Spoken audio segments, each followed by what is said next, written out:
Hello，大家好啊！又係我菠蘿包。我屋企花園嘅蘋果咧可以摘啦。今日咧我就想將呢啲蘋果整成蘋果乾。蘋果我哋就成日見啦，唔知你哋有冇親自喺樹上邊摘過蘋果呢？我哋一齊摘蘋果咯。最近呢度天氣咧就好大風，風一大咧就會將啲蘋果吹跌落地下，跌到周圍都係晒。花園入邊有兩棵蘋果樹，佢哋兩棵咧都係唔同嘅品種嚟嘅。一棵蘋果咧，佢食落係粉嘅；另外一棵咧就食落係爽口嘅。今日我要將全部嘅蘋果咧都摘晒返屋企啊！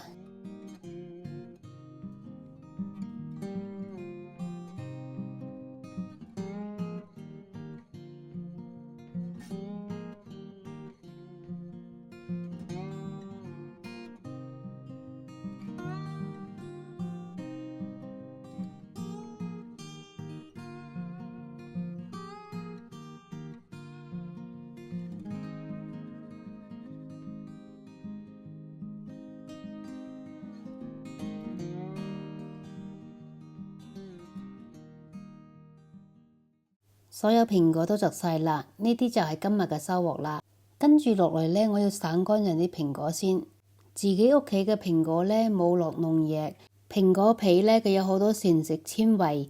呢啲蘋果呢，我就唔刨皮啦，直接連埋皮一齊整。跟住我哋用一個盤呢，裝啲清水，然後加入一啲鹽，用嚟浸蘋果嘅，以防啲蘋果變色。啲蘋果比較細隻，我就將佢切成6塊。如果大個嘅話呢，可以切成8塊甚至10塊。蘋果心呢，我哋都要批咗佢，唔要。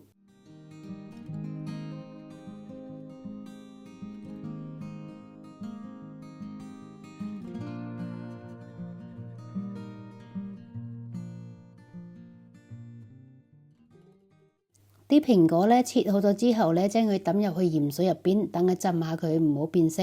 所有蘋果都切晒啦，而家就將浸過鹽水嘅蘋果呢，放入乾果篩，用乾果機來烘乾啲蘋果。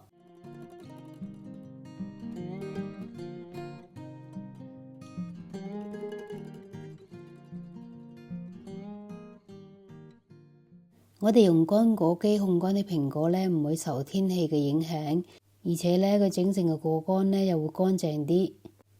呢啲蘋果呢就烘咗一晚噶啦。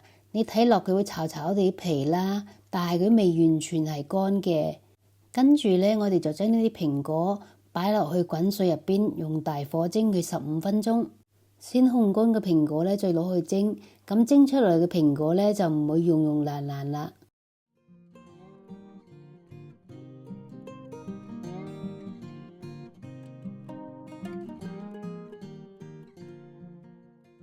15分鐘之後呢，啲蘋果就蒸好啦。你睇佢形狀仲係好完整嘅。啱啱蒸好嘅蘋果呢，等佢攤一攤凍。啲蘋果攤凍咗之後呢，我哋再次將呢啲蘋果擺返入烘乾篩入邊，等陣再次將佢攞去烘乾。今次呢，就將佢烘乾3至4個鐘。4個鐘之後呢，我哋又再將啲蘋果倒返入去蒸佢15分鐘。而家呢啲蘋果係蒸第2次。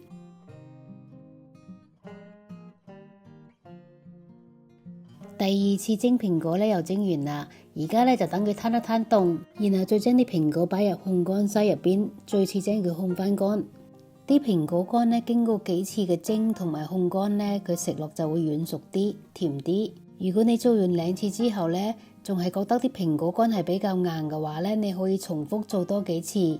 呢啲蘋果乾呢就係我整好噶啦，佢食落去呢甜甜酸酸，好軟熟。啲蘋果乾呢自己整嘅，冇添加任何嘅防腐劑。而家呢，我就要將啲蘋果乾裝入密實袋，密封保存。